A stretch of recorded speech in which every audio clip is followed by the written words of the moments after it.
Yeah, buddy. Wait. Yeah.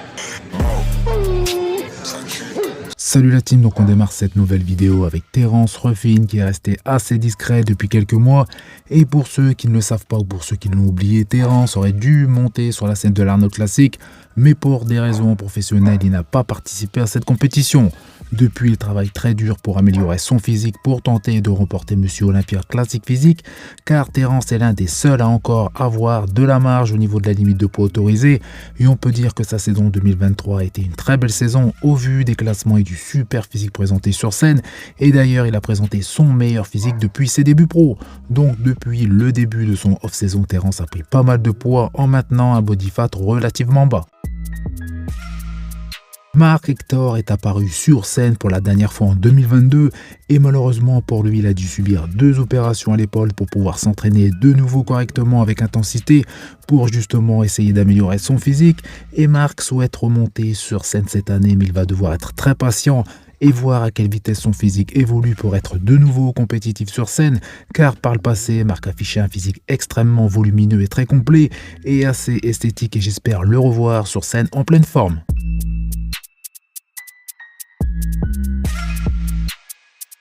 Hunter Labrada, que nous verrons dans quelques jours sur scène en tant que guest poseur, aux côtés de nombreux athlètes, notamment Big Ramy qui est actuellement énorme, et pour ceux qui n'ont pas vu mon short sur lui, je vous invite à aller le voir dans l'onglet communauté. Donc actuellement il pèse plus de 136 kg, donc je pense qu'Hunter ne cherche plus à gagner énormément de poids, mais à gagner en qualité. Je dois dire que sur cette vidéo, Hunter est vraiment impressionnant, et j'espère que lors de ses prochaines compétitions, Hunter va monter sur scène aussi déchiqueté qu'au Tampa Pro 2023, mais avec un volume supérieur à la saison dernière, ce qui ferait de lui justement un athlète redoutable, avec un physique très complet, très rond, mais attention à ne pas négliger sa condition, comme à Monsieur Olympia 2023 où je l'ai trouvé hors de forme, ce qui lui a fait perdre des places au classement général. Nick Walker qui sera de retour sur scène dans une dizaine de jours, et on peut voir grâce à ces quelques photos partagées par lui-même qu'il est motivé à 100%, et il précise qu'il n'est pas là uniquement pour remporter la compétition mais aussi pour montrer à tout le monde qu'il est le meilleur bodybuilder du monde. Donc c'est bien, Nick est surmotivé, mais personnellement je ne le vois pas intégrer le top 3 à Monsieur Olympia au vu des athlètes qui y sont présents. Donc je parle bien évidemment de Derek Lunsford, Adi Chopin et de Samson Dauda, pour respecter l'ordre du dernier Monsieur Olympia. Donc malgré que Nick soit énorme avec un physique très rond et en excellente condition, il ne présente pas la structure qui lui permettrait d'intégrer ce top 3, et malheureusement c'est un point sur lequel Nick ne pourra pas lutter. Pour revenir sur sa première future compétition, donc le New York Pro, Nick est prêt en ce qui concerne sa condition et il ne lui reste plus qu'à justement peaufiner les réglages des derniers jours. Son physique sur la partie supérieure est très équilibré et bien rond malgré une condition très poussée, et on peut également noter qu'il présente une belle qualité de dureté musculaire et des séparations assez marquées.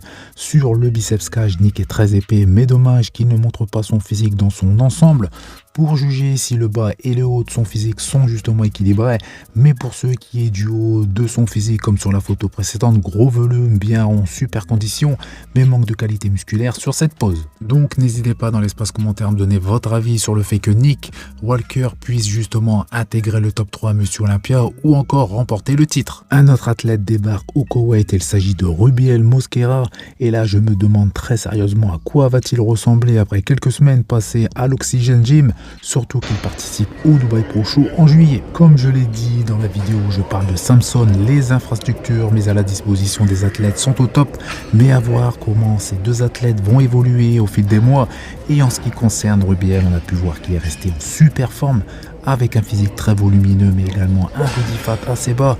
Donc autant dire que les 10 semaines restantes seront une partie de plaisir pour Rubiel en ce qui concerne la condition, mais en ce qui concerne la symétrie et les proportions, c'est trop court pour voir de quelconques changements, en espérant que les choses n'empirent pas et que son physique devienne davantage déséquilibré, surtout que les adversaires qui seront sur scène à côté seront justement d'un niveau très élevé, et je pense notamment à Andrew Jacked. Justement, Samson Dauda qui vient de poster justement sa pro premières photos depuis son arrivée au Koweït.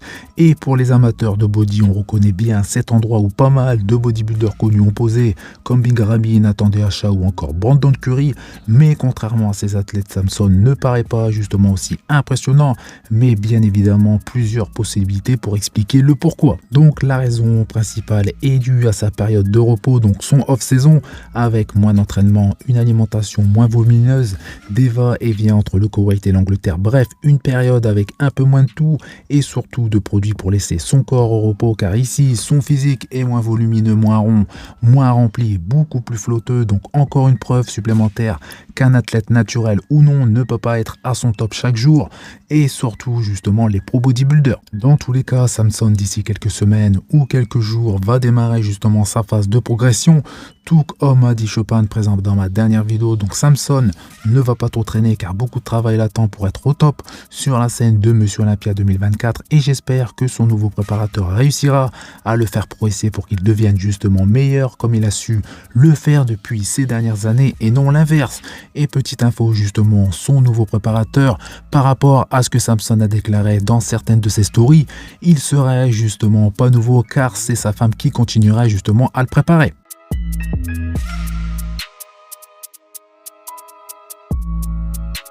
Flex Lewis, qui dans des circonstances assez risibles, même si les conséquences ne le sont pas, s'est déchiré le tendon hors entraînement. Donc l'histoire, pour résumer, il était en vacances avec sa petite famille, il était en train d'utiliser les toilettes et tenait la porte avec ses mains car il n'avait pas de serrure, et malheureusement quelqu'un de l'extérieur a donné un coup de pied dans la porte, ce qui l'a blessé instantanément. Et Flex explique qu'il n'utilise pas justement les urinoirs traditionnels car certaines personnes sans gêne prennent des selfies ou des photos à ce moment précis. Donc après Jérémy Potvin qui s'est déchiré le biceps en jouant au bowling et Jérémy Buendia qui s'est blessé au tendon d'Achille, c'est au tour de Flex Lewis qui affiche en ce moment un super physique dont j'espère qu'il se rétablira très vite et qu'il reviendra en super forme très rapidement. Well, had a beautiful time here in the Cayman Islands. Day one, this happened. Was going to ruin my time here, but now I have to head back to get an MRI and see what damage has been done. Obviously, this is the same arm that I had the pin and I broke my elbow in. Most of you guys know the story, so I'm sure it's related to that.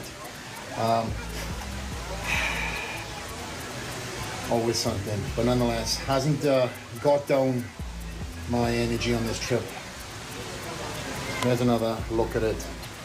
It's going to get worse, I was told, before it gets better, but the tricep head is still there from what I see. The swelling has gone down a little bit, but it is what it is. Let's see what comes of this, and then road to recovery begins.